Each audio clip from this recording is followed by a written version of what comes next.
I don't follow anybody's rules. And as a Chicana, as a working class person, as someone who is a woman too, it's something too that I see more young women could probably benefit from, because I feel like in a lot of families still, and this crosses racial and class lines, sometimes it's hard for certain people to find their voice. So when I tell people what I've done, some things I've done, I'm like, okay, I've guest lectured at the University of Cambridge, I've been on C-SPAN, I've been in the New York Times.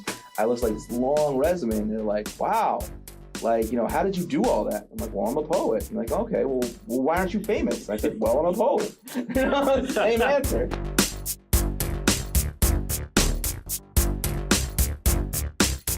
Hi, I'm Hilda Weiss. I'm curator for Poetry.LA. And today we're talking with Matt Sedillo and Irene Sanchez. So let's get started. Here's a poem. It's like myself, like Irene here, like a hat I have. It's from Los Angeles. It's it's about Los Angeles. It's called Lorena. Los Angeles full of abuelas raise grandkids in Spanglish into the watchful eye, walk them up the Virgin of Jesus. Make a village out of a duplex raised Catholic, but the roots are indigenous. Several generations of family extension all growing in one plot. Hand-me-downs that are shared rules, rooms, and reflections.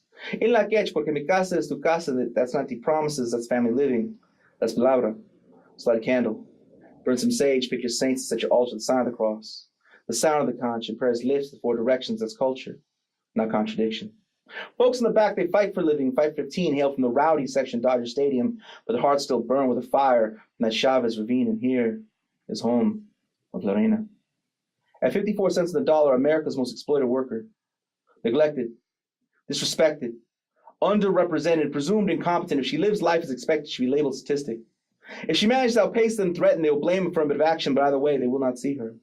They will demand her labor, paid and unpaid smiling, her eyes humbled, her mouth silent. Lay the river. Cities past, present, and future. The Queen of Angels. Invisible to those who flow. Through canyons, lagoons, and cemeteries, whitewashing adobe through a series of fevered dreams connected by a bridge called her back to those who make demands. To the stories told to bury the past, the ones that serve to remind her that she works for them, that she is lucky to even have a job here in a pueblo de Nuestra Señora, La Reina de Los Ángeles del Rio, por $5. They like to call it La La Land. And since the A's built the pueblo, 1890s, the brickyards of Montebello built one again. Only beaten and shot, only for no Mexicans, no dogs, only for a set of rules, for a set of schools, only be written out of the history of a city we founded as we are priced out of the homes of our mothers, yet more and more of greater Los Angeles suddenly discovered, and that is a struggle of our forebears. Un pan, historia y terra hasta la victoria, siempre the struggle is real. La lucha sigue, La Reina de Los Angeles on the front lines of every fight, holding it down, holding the better half of the sky, fighting, education fighting, for education fighting, for tenants' rights, fighting, la migra, la jura, publici, chinga eyes, fighting for dignity, hers and ours, all the damn time, proud and brown and brown and proud. So we throw two fingers up when we say Donald Trump, that's not identity politics, that's the cry of the proletariat. And 54 cents on the dollar, she is the face of it. So when you see her pushing some other mother strollers locked behind cash, registers come at third, fourth, fifth, shifting the oppressed, show some respect, bow your head and bend the knee. All hail La Reina, the once and future queen. When I was a young boy, I wanted to be president because I thought that was like the best job that there was available. They had the most power, so I wanted to be the boss, the big boss.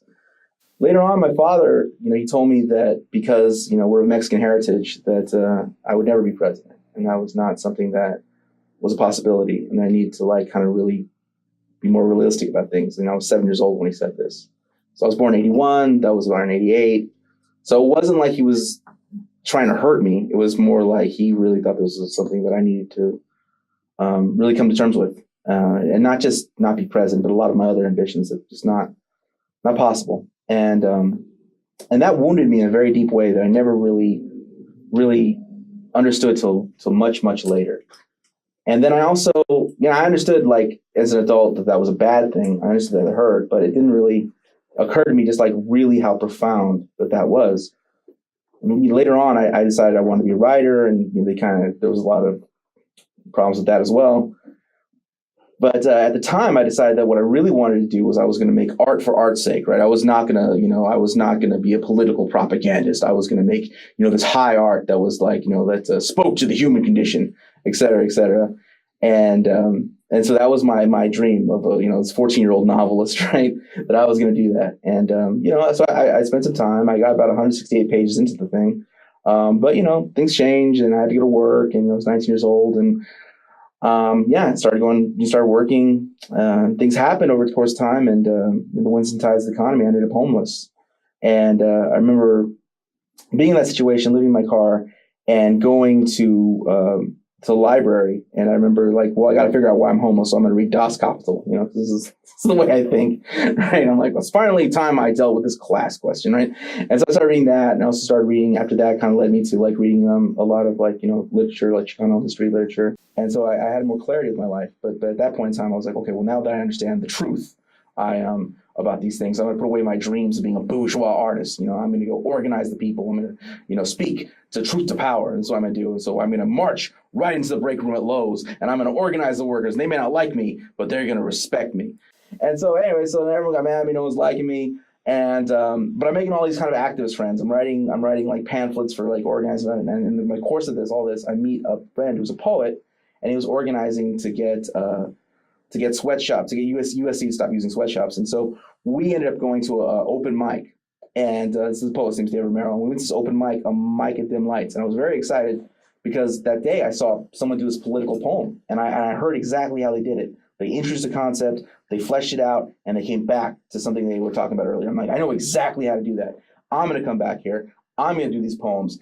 And, they may not like me, but they're going to respect me, which is just such a ridiculous way to go through life. It's a ridiculous way to go through the world. I mean, I imagine going to a party and being like, you may not respect me, but you may not like me, but you're going to respect this robot, right? But that was kind of how I thought at the time, which of course not what happened. Made a lot of friends, got a lot of, interest in my work. And in many ways, it really is that this has become a way where these two selves kind of merged into one adult, into one life, into one mission. This idea of being an artist and being a political type figure, to be engaged in the politics of the time we live in. Driving through Canyon City, find botanicas and barbershops, mercados, and mothers pushing strollers. Mothers pushing strollers down streets named for a citrus pass, schools in a city named for a rancho. A rancho owned by Dalton, a man who sided with the Mexicans during the Mexican-American War. Mexican-American War, what remains today is a romanticized history, but what was erased is the fact that the San Gabriel Valley is indigenous land. Indigenous land, their spirits still echo through these canyons. These canyons, these mountains, I breathe the crisp morning air. A tardy bell rings as I watch students make their way, trying to find a way after traveling many roads. Many roads lead to a classroom. They enter, holding back, a rumble in their bellies. Too many painful nights they don't want to remember. Nights full of stars, you can't even see the magic they are made of. Because in the morning they sit where it has been erased, degraded, left out of the curriculum. The curriculum, the other teachers say, is too advanced, it's too challenging, it's too much, it's too real because it sounds too much like the truth. They call it un-American, but this was Mexico once. This was Mexico once, I tell them, but they don't believe me. You only believe what you see, and so they tell me how the cops stopped one the other night, how another has slept in a car, how another has been locked up, beat up, told they're good for nothing, no good, Mexicans, Latinos, Chicanos, brown. Brown, they tell me you get stopped around here for looking suspicious, for looking like you don't belong. Belong where, I ask? Read for yourself in these books. These books were banned in Arizona. Books are still banned in this country because they don't want you to know the truth about yourself and where you come from. If you tell a people they're inferior long enough, they begin to believe it. Listen close. As darkness falls, the spirits begin to rattle their bones, hear them echo through the canyon. As helicopters loom overhead, shining light, you run to darkness as a palm tree sway. Listen to the song they are teaching you. A song that says no more running away from the truth. No more lies, no more foreign miners tax, no more celebrating lynchings of Mexicans or hangman trees, no more Mexican schools, no more bracero program. No more Mexicans can only swim on Mondays because they empty the dirty water for the white people to swim on Tuesdays. No more unequal schools, no more draft to Vietnam. No more racial profiling, school to prison pipeline or police brutality. No more deportations, no more ICE, no more calling us names, no more calling us animals, no more putting our children in cages, but mostly no more racist counselors or teachers telling you no. No, you can't go to college or take this class about yourself. No more go back to Mexico. No more go back to where you came from. No more go back to where you came from. No more stay where you're supposed to be, here, right here, where they tell you you're supposed to be. Tell them where you're from. Tell them that you're brown. Tell them that you're beautiful. Tell them that you're a smoking mirror revealing truth. Tell them that you are flint, and that means your words will cut anyone who tries to tell you you are anything but brilliant. Tell them you're the dreams of your ancestors and how their spirits became butterflies who flew to the night sky and became the stars. They watch over you. Tell them who you are, and let the canyons echo your name. When I was around 12, I was in middle school. My father had us watch the Chicano documentaries on PBS, and I started learning more around that time about my parents growing up in East LA and how there was a lot of pain and struggle that they went through post the Chicano movement. And so my dad's like, you need to watch this documentary. And, you know, some of my siblings didn't really, I think, take to that history as much as I did, because I saw my dad sacrifice, and we all did. And to hear him talk about the police brutality in East LA and to hear about all the things both sides of my family went through. My mom was one of 10 kids living in a 2-bedroom house in East LA. My dad was one of 16 living in a 2-bedroom house in East LA. And my dad's story about the Chicano moratorium after that, and him opening up about some of these things that he didn't talk about. And so from that point on, I just felt like it was kind of like there's something that I need to remember here about my own family and my story about how we even got out here. And this is around the time, too, that Prop 187 happened in California. I was in 7th grade. And the students at my middle school, we walked out because there was this genuine feeling that they didn't like Mexicans. And I didn't understand at the time the difference, obviously, between undocumented, document, what that means. I just knew that this law meant they didn't like Mexicans, and there was a lot of anti-immigrant propaganda on the television, right? The ads from Pete Wilson, all these horrible things. And so I thought to myself, you know, when we walked out, I was like, I'm walking out too. And I was only in 7th grade, and I did. And plus, my father had shown us these documentaries, so where people are walking out in 68 in East LA at his old high school, Garfield. Both my parents went there. So honestly, it started very young, I think, because it was just the times that we were living in. And as I got to high school, I stayed involved in my community through a community group that focused on the health of the community, about the environment, about creating opportunities for youth, because the area I grew up in was very, it lacked in a lot of these things that youth need. For a little while when I graduated high school, I think I kind of strayed away from activism because I had to work. And I had to work to go to school. And sometimes I worked 3 jobs to go to community college, and I didn't do well. And so then I ended up getting placed on probation and then dismissal from my college, which is, you know, you're getting kicked out of a community college. So I had to figure out how to go back to school. And when I did, I was doing this program where they, you know, place you in a local school that's underserved or poor. You know, they put these labels, at-risk students. And so they ended up placing me at 19 years old in my old middle school that I had walked out of. And I'm like, oh, and then I look and, you know, there's no hot water. The conditions are really bad. I'm like, this is how it was. And at that point, having seen a little bit more, at least around me, I'm like, this isn't right. And so I knew I was going to go into education. When I moved to Seattle to do my studies there, I continued to be involved, even though people were like, you're not supposed to do this, you should focus on this. But to me, if we're not working in service of the community and service of the people around us, what's the point to me? Because it just doesn't seem like there is a point. And so that's how I approach poetry. If it's not accessible, right, to people who are working class or poor, like art shouldn't just be for people who are rich and have access. I think good education opportunities also should not be that. So why is it limited to just those things? And so that's what I tried to do with my life still. And that's why I'm a high school teacher now. We have been doing Poetry Ban since 2017. It started because for a long time I had told Matt that I wanted a poetry open mic that was accessible and that was family friendly, which is very hard to find since I came back to Los Angeles. It's actually hard to find anywhere, but we ended up just walking around Pomona one day and trying to find an idea of where maybe this could happen. And we came across Café con Libros Press. So they opened in October 2017. We started our open mic, Poetry Ban, in November 2017. So we've been going consistently. We have not missed a month. It's a monthly open mic every 3rd Friday. And the name for it came from a line from a Roque Dalton poem. Roque Dalton was a poet from El Salvador who was a revolutionary poet.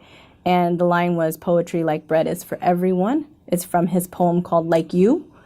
And basically what that tries to convey is that poetry is for everyone. Like, we all need to eat like bread, right? We all also need art and poetry, and it shouldn't just be something that is for the rich or for people who have money. It should be for everybody. And so that's the kind of space we try to create. So I'm the literary director of the Daw Center for the Arts, the first one in the 35-year history of the place. Before that, they've had like writers and residents who've taken on certain kind of responsibilities. There's a number of projects that we're going on right now. We work a lot with, obviously with the open mics that happen there, Dope Spot, as well as legendary Micah Dim Lights, which is now housed at the Daw Center for the Arts, which we're very proud of. It's the longest ongoing open mic in the Pomona Arts District, which actually has like a series of open mics. I mean, there's a lot of poetry in Pomona, in that one little area. So it's pretty remarkable, actually. But at the DAW, we're trying to do things that are a little different, and we're trying really within the next 2 to 3 years really want to make it known as like the premier #1 ekphrasias spot in the country, and we're gonna do that through consistency and through excellence. That's kind of our goal, and we want to get like people who are like world class, not to say world class, people who are like world renowned poets alongside like high school students, and have like these writing poetry in response to paintings in the exhibit. This is the theme of the exhibit that's going on at the time. Matt and I have started Narratives of the Southwest at Beyond Baroque. It's really exciting to have these stories about the Southwest and this history that's really not told in U.S. history. As a teacher, that concerns me. But we have 4 shows this year at Beyond Baroque. The first one we just did was called Mexican Schools. And what the great thing about the project is it combines poetry, storytelling, and sort of archival research, that people use in academia, but to bring that to people in a very accessible way. This area that we call the Southwest, right, is oftentimes seen as a chapter in U.S. history, a subplot of U.S. history. Sometimes it's not in U.S. history. Sometimes not at all in U.S. history. It's seen as just this kind of thing that like we'll take into consideration at certain points and be like, isn't it interesting? Isn't that interesting? But the reality is that 7 out of 10 of the most populated cities in the United States of America are in the Southwest. It is the most of these cities are growing at a rate of about 3 times faster than New York City, which is the most populated city in the country. So you have this situation where like more and more people are living in this area, more and more people are participating in this, and yet it's still seen as almost similar to ethnic studies as like an elective kind of story of the United States. And so it's really high time that we really began to understand this country through the lens of the Southwest, and not have the rest of the country try to understand the Southwest through the lens of like the East Coast or Midwest or what really the heartland or what really is America, the real America. And so that's kind of what this project is and aims of. This project is an ambitious project unto itself, but this project is part of a larger series of interconnected projects that Irene and I are involved in. And that has to come from the people who are from the Southwest, but who are from these marginalized communities where they typically didn't have a voice in history. You're not going to see this in U.S. history textbooks. And there's a reason for that. That ties back to the robber barons. And I teach my students, I'm not just teaching you Chicano Latino studies, I'm teaching you U.S. history, because that's what this is. And so we're just trying to bring that to a larger audience so people understand, because so much of our history is told through that lens and told from other people. And again, if definitions are made by the definers, then who's defining us? And I think it's time that we define us. And so that's what I think the larger purpose of what we're doing is.